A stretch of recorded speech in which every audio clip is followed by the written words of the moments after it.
This is question number 6 of exercise 1D, जो आप लोगों के एल्जेब्रिक वर्ड प्रॉब्लम्स होते हैं, एल्जेब्रिक वर्ड प्रॉब्लम्स, उसका ये क्वेश्चन नंबर 6 है। और एक तो let's solve question number 6। The perimeter of rectangle, पहली बात तो ये कि पेरीमीटर का मतलब क्या होता है। पेरीमीटर का मतलब ये होता है that it's the sum of the boundaries, sum of the boundaries, and it's a rectangle. तो रेक्टेंगल में कितनी बाउंड्रीज होती हैं? देखो, अगर मैं रेक्टेंगल ड्रॉ करूं, 4 होती हैं, 2 lengths and 2 breadths. Breadth smaller side को कहते हैं और लेंथ जो होती है वो लॉन्गर साइड होती है। L for long, L for length. तो ये लॉन्ग साइड होती है, ये शॉर्ट साइड होती है। इसका फॉर्मूला क्या होता है पेरीमीटर का? वैसे तो यूजुअली कोई फॉर्मूला नहीं होता, you simply have to add all the sides, because perimeter means sum of all, sum of all sides. So perimeter का फॉर्मूला अगर मैं बोलूं तो ये हो जाएगा एल, चारों साइड्स को प्लस कर दो। फॉर्मूला क्या होगा? ये सारी साइड्स को आपने प्लस कर दिया। अब अगर मैं इसको प्लस करूंगी तो क्या बनेगा? 2L plus 2B। और यहाँ पर आपको गिवन है कि जो पेरीमीटर है that's 112, so I can say that this thing is equal to 112। और यहाँ पर बोल दिया कि उसकी जो ब्रेथ है ना वो x है, तो ये जो हमारा b है हम उसको रिप्लेस कर देंगे x से। सो ये बनेगा 112 equal to 2L plus 2x. Now you need to find in terms of x an expression. Expression का मतलब क्या होता है? Expression का मतलब है उसमें क्या होता है कि आप equal to something नहीं होता, equal to something नहीं होता। You have to find the expression for the length of the rectangle. तो यानी कि जो length है हम इसको subject बनाएंगे, इस length को subject बनाएंगे। और subject का मतलब होता है कि एक तरफ लाके इसको अकेला कर देना है, लेंथ को एक तरफ लाके अकेला भी कर देना है, यानी कि अलोन भी होनी चाहिए लेंथ, और पॉजिटिव, दो चीजें होती हैं सब्जेक्ट में, alone plus positive. You need to make L alone because you need to find out the expression for the length of the rectangle. So if I have to make L the subject, it means that first of all I'll take this 2 on the other side, and that would become 112 minus 2x equal to 2L. Now 112 minus 2x would be divided by 2 equal to L. Now from the numerator I can take out, from the numerator I can take out 2 common, so it would become 2 अगर मैं common ले लूंगी तो अंदर क्या बचेगा? Bracket के अंदर ये बनेगा 56 माइनस एक्स ओवर 2, और ये सब लेंथ आ रही है, ठीक है, 2 से 2 कैंसिल हो गया, तो लेंथ क्या आ गई? ये एक्सप्रेशन आ गया 56 माइनस एक्स, और ये जो एक्सप्रेशन आया है ये आया है लेंथ का एक्सप्रेशन, ठीक है। अच्छा, लेंथ हमारी होगी सेंटीमीटर्स के अंदर, ठीक है, it's gonna be in centimetres. So यहाँ पे ब्रैकेट बनाया, ब्रैकेट क्लोज किया और साथ में लिख दिया सेंटीमीटर्स, ये हमारी लेंथ हो गई। So that's part 1। Let's do part 2। given that the area of rectangle, yes, question,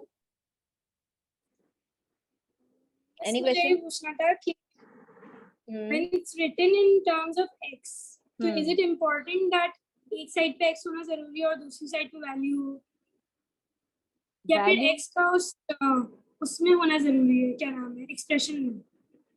expression में होना जरूरी है। वैल्यू तो होती है ना जब तो सॉल्व का वर्ड होता है। अगर आपको एक्स फाइंड करना होता है तो या तो वो सॉल्व बोलता है या तो वो आपको कहता है फैक्टराइज करो। लेकिन जब एक्सप्रेशन के एक्स के टर्म्स में देना है तो इसका मतलब होता है कि जो आपका आंसर आएगा वो एक्स के टर्म्स में होगा, यानी या तो एक्स प्लस होगा, एक्स माइनस हो रहा होगा, एक्स मल्टीप्लाई हो रहा होगा, एक्स डिवाइड हो रहा होगा, बट इक्वल टू एक्स नहीं होगा। अच्छा, पार्ट 2 करते हैं। Part 2, given that the area of the rectangle, area of rectangle का फॉर्मूला किसको याद है? हाथ उठाना है, ठीक है, हाथ उठाना है। एरिया ऑफ रेक्टेंगल का फॉर्मूला बचपन से पढ़ते आ रहे हैं, क्लास 3-4 से शायद। कौन बताएगा? जिसको मैं अनम्यूट करूंगी वो बताएं। चले, गुड, मैं अभी इनको ही करने वाली थी जी, go ahead. Area of rectangle, yes Ishal. Oh sorry sorry, I muted you again. हाँ बताओ। Length into breadth. Very good. Length into breadth. Acha, do you know what is the length here and what's the breadth here? What's the length and the breadth? Breadth is x ना. Very good. breadth तो Length- x है और length अभी हमने ऊपर part 1 में क्या निकाली है 56 माइनस x निकाली है.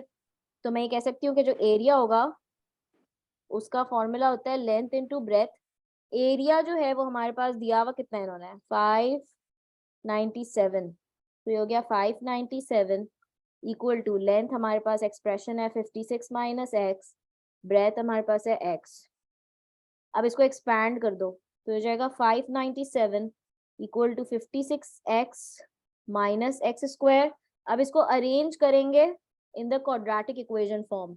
तो जब क्वाड्रेटिक इक्वेशन के फॉर्म में अरेंज करेंगे तो एक्स स्क्वायर को पॉजिटिव बनाने के लिए मैं इधर लेकर जा रही हूँ, तो 56x को भी उस तरफ लेकर चले जाते हैं. ये हो जाएगा x square minus 56x plus 597 और इक्वल टू 0 आएगा नहीं आएगा, कौन बताएगा मुझे?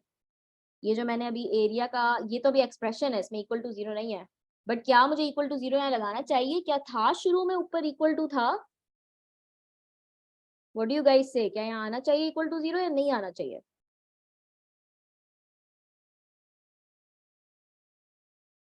फातिमा आप बताओ. Should I write equal to over here? Yes or no?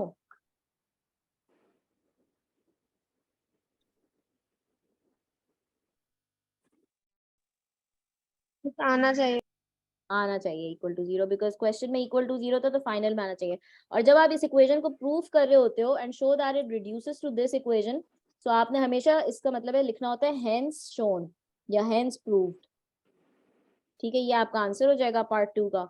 Let's do part 3. Solve the equation. Solve का मतलब होता है एक्स की वैल्यू निकालनी है, और जब भी सवाल में लिखा हुआ होता है कि you have to give your answers to 2 decimal places, it means that you have to solve using quadratic formula. और ये P2 का क्वेश्चन आता है. ठीक है, ये P2 में आता है, 4 मार्क का क्वेश्चन आता है, 4 मार्क्स का क्वेश्चन है सिर्फ क्वाड्रेटिक फॉर्मूला का.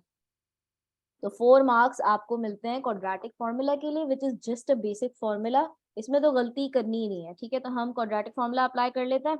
ए की वैल्यू, बी की वैल्यू और सी की वैल्यू पार्ट 3 में. A would be equal to 1, B is equal to minus 56, c equal to 597. So x equal to minus minus b plus minus under root b square minus 4ac. Divide करा हमने इसको 2a से. ठीक है, I want you guys to please solve this on your own. Find out the 2 values of x और आप लोग मुझे बताओगे. मैं आप सबको 5 मिनट का टाइम दे रही हूँ. क्वाड्रेटिक फॉर्मूला आप लोग सारे सॉल्व करोगे जो D3 स्टूडेंट्स हैं. यस, मिस एक है 41.67 है सही है. और दूसरे का क्या है? और दूसरा 14.88. अच्छा, अब ये तो मसला हो गया, क्योंकि यूजुअली क्या होता है, आपके पास जो x की वैल्यूज आती हैं वो एक नेगेटिव आती है एक पॉजिटिव आती है, तो आप एक नेगेटिव वैल्यू को रिजेक्ट कर देते हो. लेकिन in this case both the values are coming positive. तो चलो हमने इसका आंसर तो सॉल्व कर लिया, लेकिन यहाँ पर बोला हुआ है hence find the length of the diagonal of the rectangle. पहले तो समझते हैं कि डायगोनल का मतलब क्या होता है. डायगोनल होती है ये स्लांट लाइन. इस स्लांट लाइन को डायगोनल कहते हैं. So there are 2 diagonals in a rectangle. ठीक है, मैं ये भी बना सकती हूँ, I can make this one as well, it's up to me. अब यहाँ पर आपको बोला है you have to find the length of the diagonal. So basically I need to find out this length. अच्छा, अब मुझे ये लेंथ निकालनी है. आप लोगों ने पाइथागोरस थ्योरम मेरे साथ पढ़ा है. Pythagoras theorem, Pythagoras theorem apply होता है राइट एंगल ट्रायंगल के अंदर. सो अगर मैं ये डायगोनल के थ्रू इस ट्रायंगल को डिवाइड कर रही हूँ, तो मेरे पास 2 ट्रायंगल्स बन रहे हैं और दोनों राइट एंगल बन रहे हैं. एक ये वाला भी राइट एंगल है और एक ऊपर वाला भी राइट एंगल है. सो अगर मेरे पास ये ब्रेथ और लेंथ, मेरे पास x की 2 वैल्यूज आई हैं, और ब्रेथ की अगर मैं बात करूं, मुझे ना पहले तो वैल्यूज चाहिए होंगी ब्रेथ और लेंथ की. तो x की जो मेरे पास 2 वैल्यूज आई हैं, मेरे पास x क्या था पहले तो मुझे ये बताओ. ये जो x था मेरे पास, ये क्या चीज थी? x थी ब्रेथ. तो ब्रेथ हमेशा शॉर्टर लेंथ होती है, shorter length is the breadth. So in this case I will consider 14.32 to be my breadth. Can I say something? Yes, sure. After rounding off, the correct answer is 14.33. 14.33 after rounding off. सही है. 14.33 breath हो गई और length का expression 56 minus x था. तो जब मैं ये x की वैल्यू इस लेंथ के एक्सप्रेशन में प्लग इन करूंगी तो 56 माइनस 14.33. अच्छा, क्योंकि ये इंटरमीडिएट वर्किंग है तो मुझे आप 6 डिजिट्स तक बताओ. जो ब्रेथ है वो 6 डिजिट्स तक बताओ. तो 14.33 के आगे क्या है? This round off करने से पहले it was 14.3252. 520 और 56 में से जब आप इसको माइनस करेंगे तो क्या आंसर आ रहा है लेंथ का?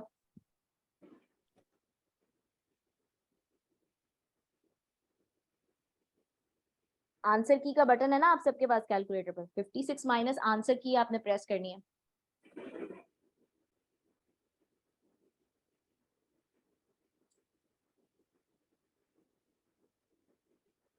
इट्स 41.6748. ये लेंथ आ गई, ब्रेथ आ गई. आपको क्या बोला हुआ है कि डायगोनल निकालना है. अब मैं एक ट्रायंगल बना रही हूँ, ठीक है, और इस ट्रायंगल में ये आपको निकालना है. 90 डिग्री ये है. आपके पास ब्रेथ है 14.33 और अभी क्योंकि फाइनल आंसर नहीं है तो मैं इसको ये ले रही हूँ और लेंथ में ले रही हूँ 41.6748. अब पाइथागोरस अप्लाई करते हैं. पाइथागोरस में हाइपोटेन्यूज जो होता है वो 90 डिग्री के ऑपोजिट होता है. तो ये हम फाइंड कर रहे हैं. हाइपोटेन्यूज हम फाइंड आउट कर रहे हैं is equals to, we have to add up these two.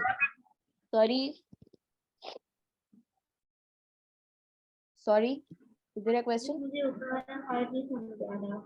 Part कौन सा? 3 4?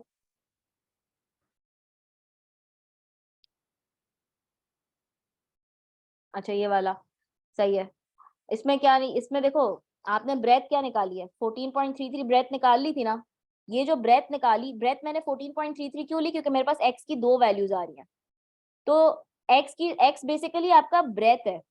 x आपका ब्रेथ है तो ब्रेथ हमेशा आपकी शॉर्ट वैल्यू है ना. तो जो कम वाली वैल्यू है, the lesser value is your breadth. So I took breadth as 14.33 and when the original value of this was 14.32520, आपने जो लेंथ का एक्सप्रेशन ऊपर पार्ट 1 में निकाला था, ये जो लेंथ का एक्सप्रेशन आप पार्ट 1 में निकाल के आए थे, उसमें आपने x की वैल्यू को सब्स्टिट्यूट कर दिया. ये वाली x was the breadth, right? तो आपके पास लेंथ आ गई. अब आपने क्या करा, वैसे आप नोट कर रहे हो कि x की जो दूसरी वैल्यू है वो एग्जैक्टली ये वाली वैल्यू है, ठीक है ना, जो हमने इस एक्सप्रेशन के थ्रू निकाली. इसका मतलब हम बिल्कुल सही जा रहे हैं. ठीक है, फिर आपने क्या किया कि आपने यहाँ पर एक ट्रायंगल जो मैंने ऊपर, क्या चीज?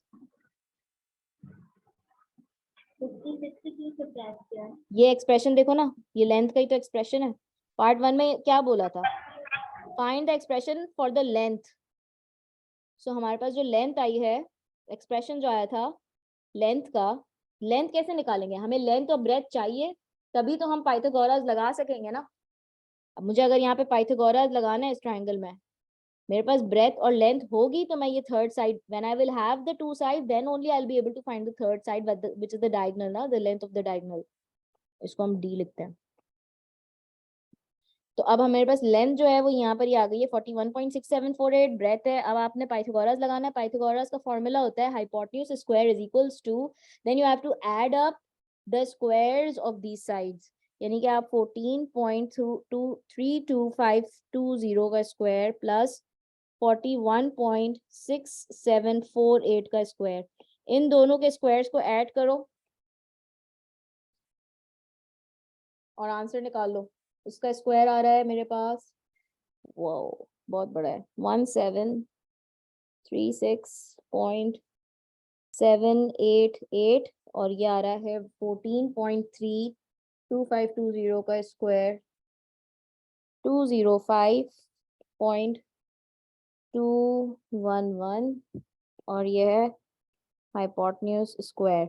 नाउ जो भी इसको ऐड करके आंसर आएगा उसका अंडर रूट लेंगे तो हमारे पास लेंथ ऑफ द डायगोनल आ जाएगी. And since this is a word problem, so word problem में you have to give the statement. ठीक है, स्टेटमेंट लाजमी देना है। सो 205.211 प्लस, कौन मुझे प्लस करके बताएगा, बताओ शाबाश, जल्दी से कौन बताएगा। तो ऐड करके 1941.999 आ रहा है, और नेक्स्ट स्टेप में जब इसका अंडर रूट लेंगे तो ये क्या होगा, फाइनल आंसर आ रहा है 44.0। क्या ये फाइनल आंसर करेक्ट है? क्योंकि हमें तो 3 सिग्निफिकेंट फिगर तक देना होता है, तो राउंड ऑफ करेंगे तो ये होगा 44.1। और इसका यूनिट कौन बताएगा, डायगोनल का यूनिट स्क्वायर सेंटीमीटर होगा या सेंटीमीटर होगा, डायगोनल है, इट्स साइड। जिसको अनम्यूट करूंगी ना मुझे वो बताए, जिसको मैं अनम्यूट कर रही हूँ मुझे वो बताए। इट वुड बी सेंटीमीटर और centimetre square. Yes, I guess centimeter. Very good. Area थोड़ी है कि स्क्वायर सेंटीमीटर होगा, साइड है तो सेंटीमीटर। तो इसको कॉपी कर लो, पार्ट 3 और 4 आपकी स्क्रीन पे आपको नजर आ रहे हैं, इसको कॉपी कर लो, फिर क्वेश्चन 7 करते हैं। इसकी जो इसका ये कॉपी हो गया वो क्वेश्चन 7 को रीड करे,